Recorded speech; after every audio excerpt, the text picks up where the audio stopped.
drug dealer. He's going to be speaking on the addiction. Yes, he is a pharmacist, yeah. So he's going to be speaking on drugs and alcohol, inshallah. Go ahead.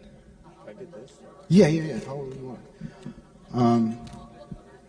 Inshallah, if we can all get settled in.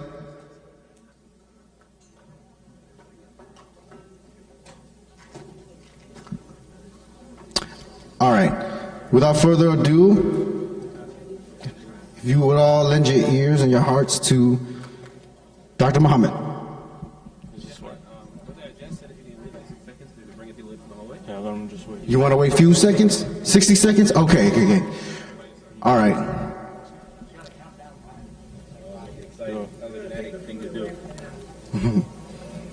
Okay, here's on.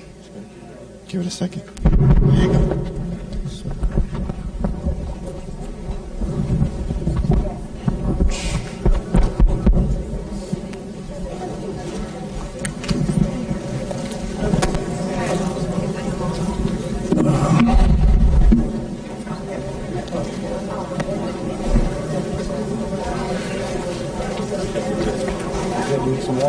I'm good. Just like okay.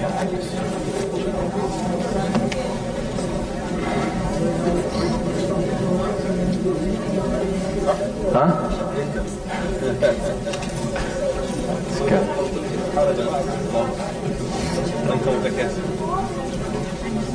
Hey. We're gonna switch places one day. You come work in the pharmacy, I'll come.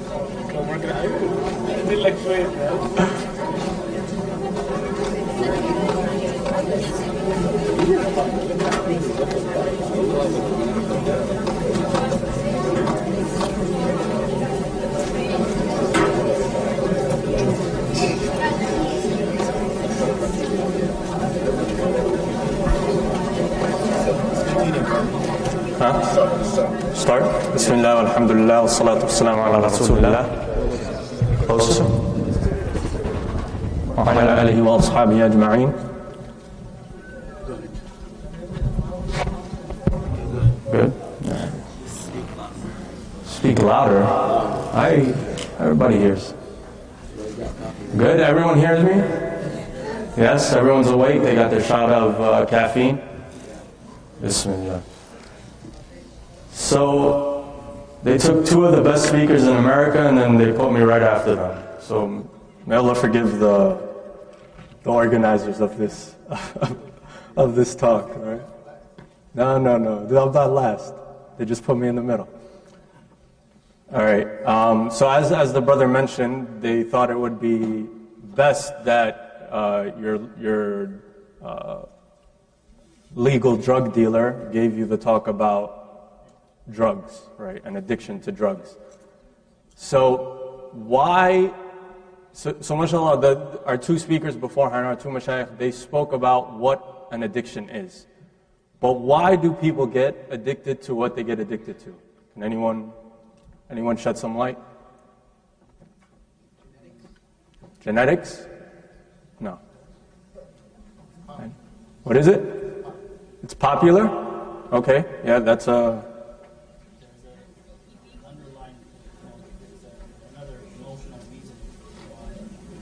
Emotion, definitely, that's a big part of it. Something about it that pulls them back in? Okay.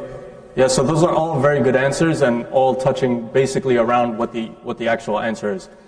So just a quick story. In the last 3 years, I think my entire family, so me, my mom, my dad, my wife, and my sister, have all been prescribed oxycodone. Who knows what oxy is? What? Pain-killing drugs. But apparently there's an epidemic in America of people who are overdosing on this medication. And what is it about it that pulls them in, that gets them addicted to the point where they kill themselves taking this medication? So my mom took it. She took it for one day. She took one pill, and she absolutely hated the way that she felt on it, and she never took it ever again. My wife, same thing. She had a dental procedure. She took one. She was like, I never want to feel like that ever again. Don't give me another one. My dad, He took a pill, and I was there that day when he took a pill. It was in Ramadan. He had gotten a dental procedure done, and he needed the pain to go away so he could fast.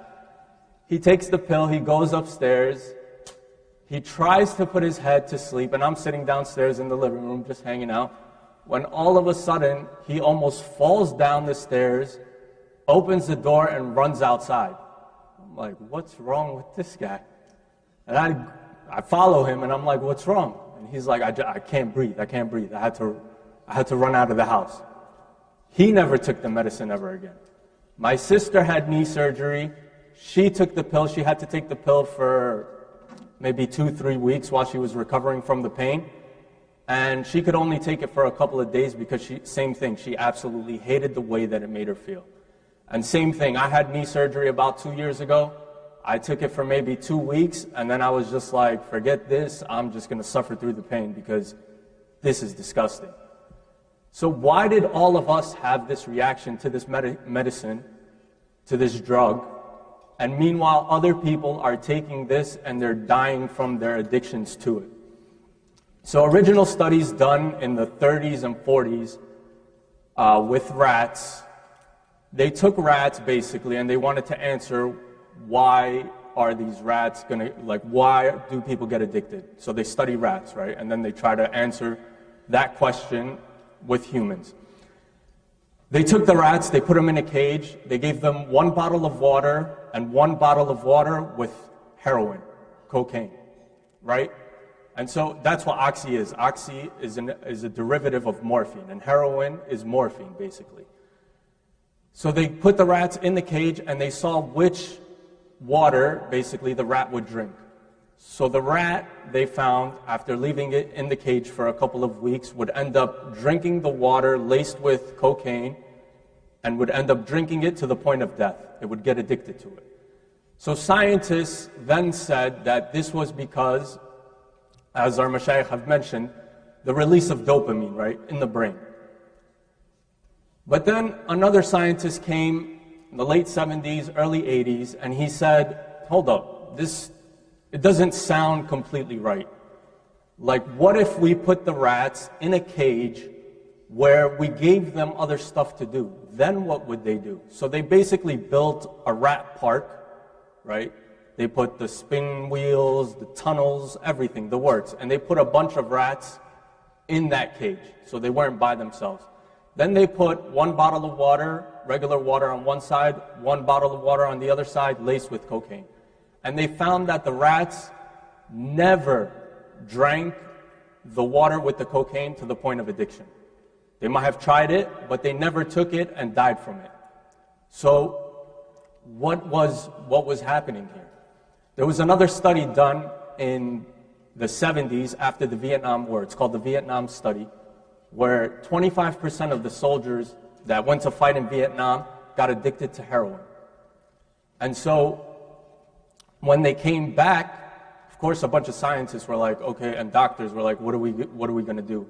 Let's follow and see what happens, what transpires with these soldiers.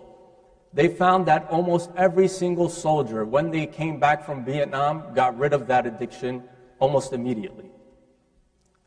And so what was going on? Like, wasn't the dopamine that was released from the drug supposed to keep you addicted to it to the point where you almost kill yourself?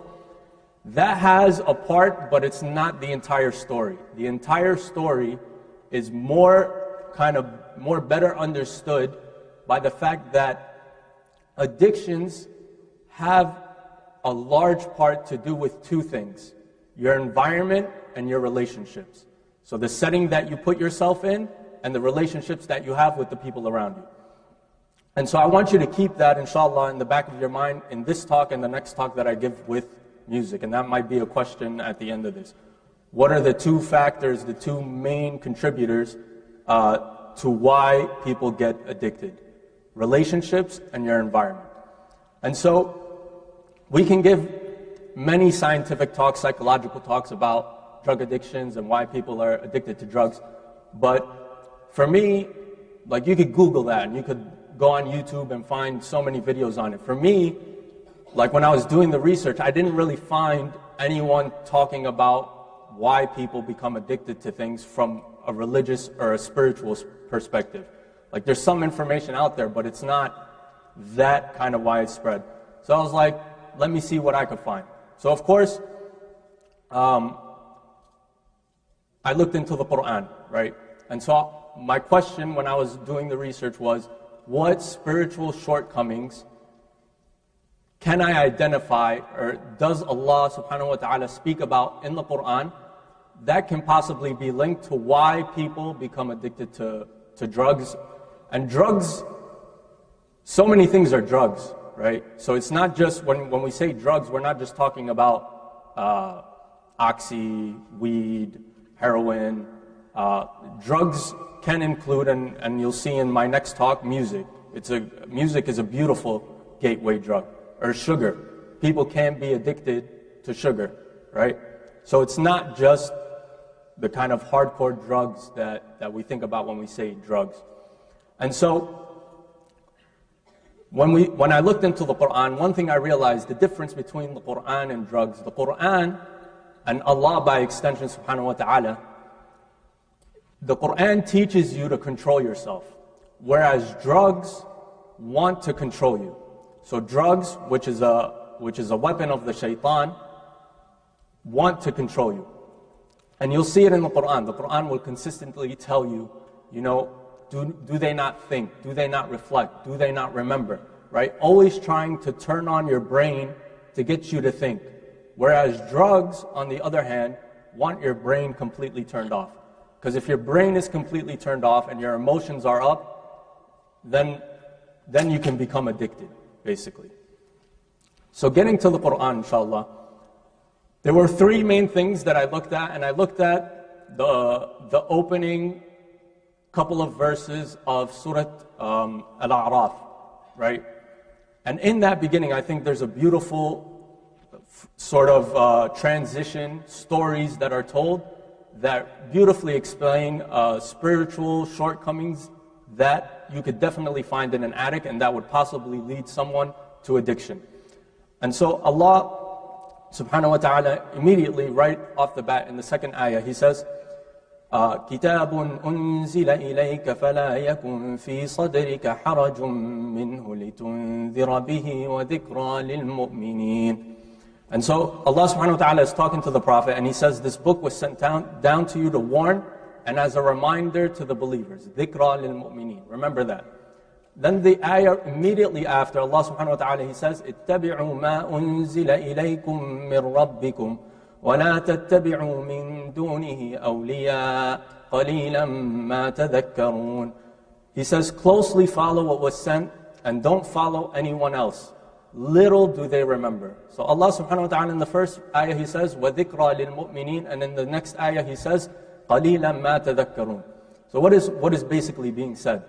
Allah is trying to remind us to take heed of the reminder, the Quran, right? And anyone who's giving you a reminder, it's not going to work if you're not paying attention, right? So I'm trying to remind you right now, if you're just dozing off or looking into your phone, it's not going to work, right? My wife, she always reminds me to buy milk. So we buy our milk online because in New York, you can't get raw milk, right? There's no cows. You can't just go milk a cow and get raw milk. So we order our milk from Pennsylvania, and it's supposed to be ordered on Tuesday night, so you get it on Saturday night. And my wife, every Tuesday, she says, did you order the milk? Or are you going to order the milk? And I say, yes, yes, and I never order it. Because I hear her, but I don't listen to it, right? So the reminder that Allah is giving you is something that, it's not like music. You can't just hear it, and it's going to affect you. You have to actually engage with it, look into it, listen to what's being said, and reflect on it. And so that's the first spiritual shortcoming that we could identify in this surah.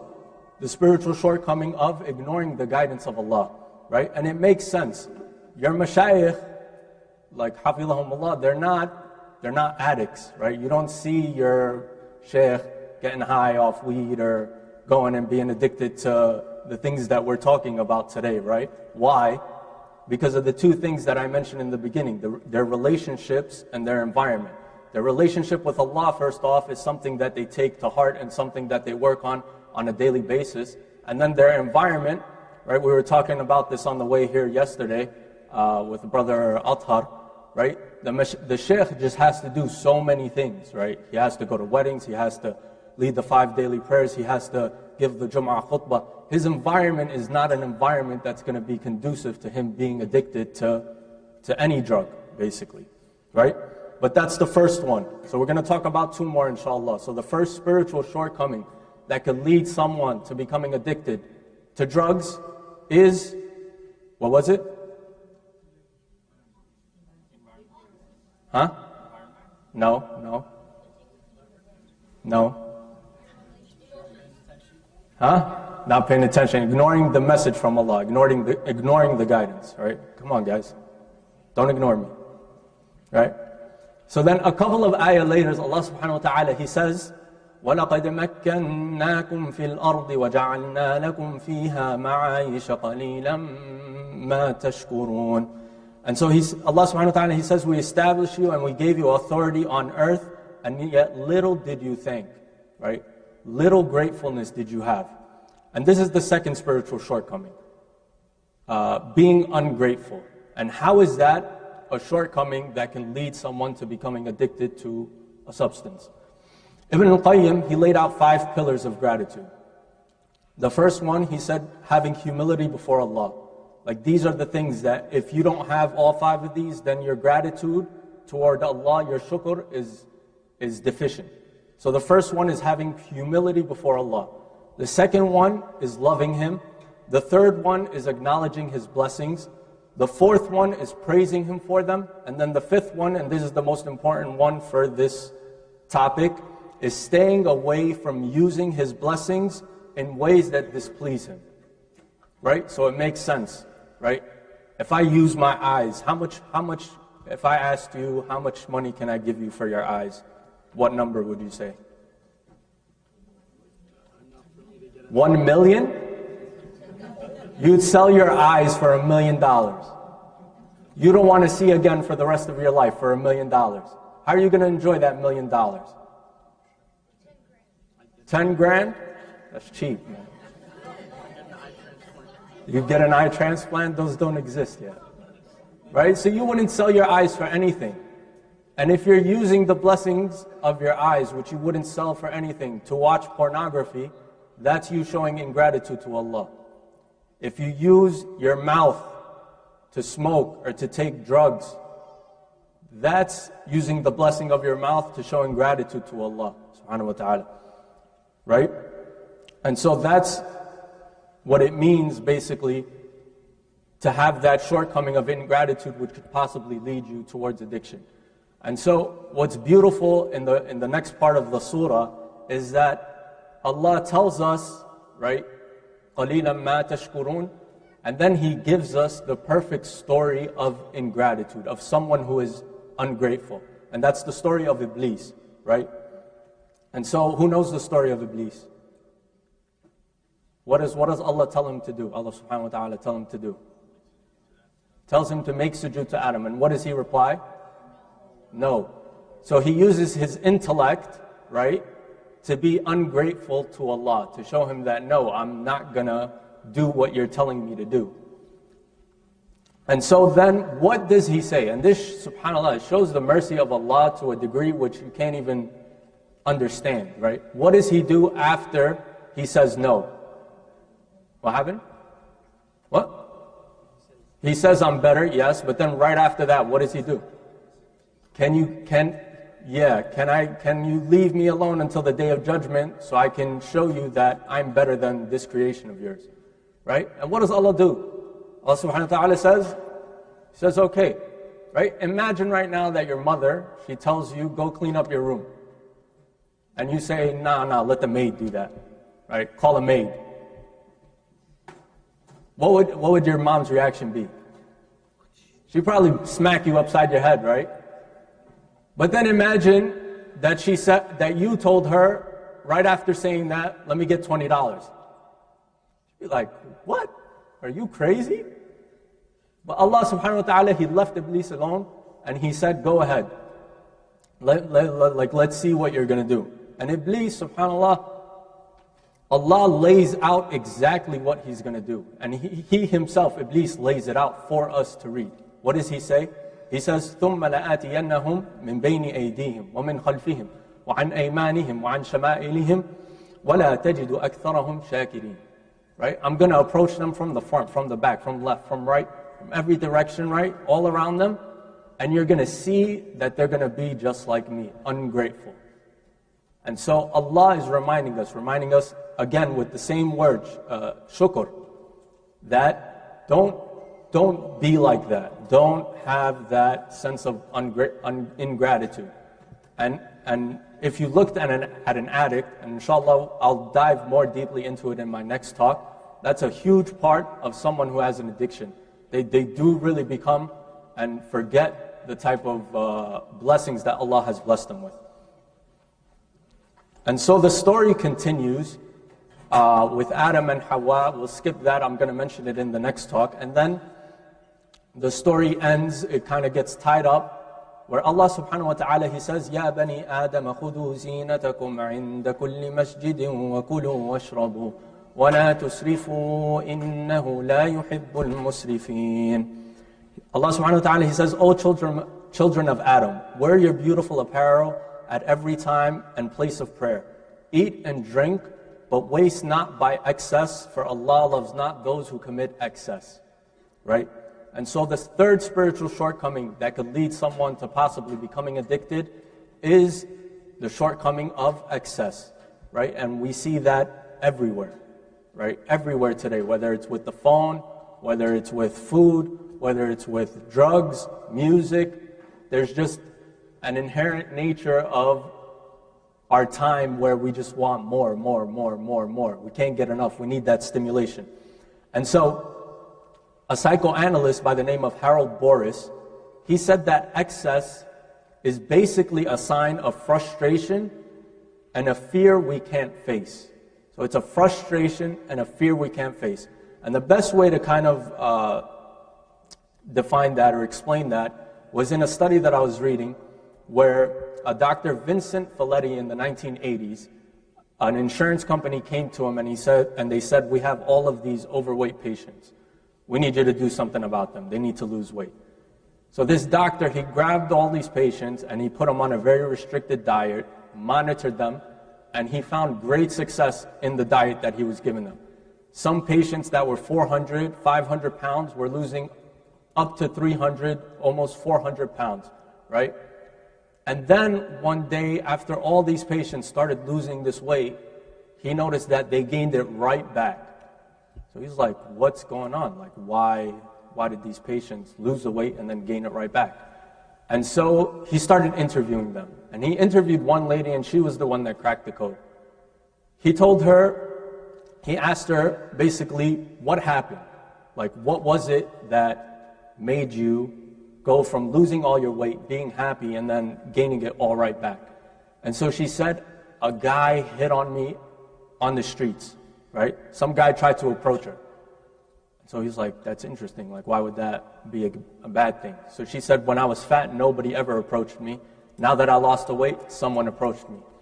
So the next question that he asked, subhanAllah, and he was like, the empathy that he showed and like the wisdom that he had to ask this question, he asked her, when was the first time that you actually began to gain weight? And so she said, when I was 11 years old. And then, again, another very smart question that he followed up with. He said, did anything else happen to you when you were 11 years old? And so she said, yes, I was actually raped by my grandfather. So her excess in eating was a sign of the frustration that someone was hitting on her, because of a fear that she didn't want to face because her grandfather started raping her when she was 11 years old. And so that's basically what excess is. It's a fear, it's a frustration that you have based on a fear that you can't really identify. And that's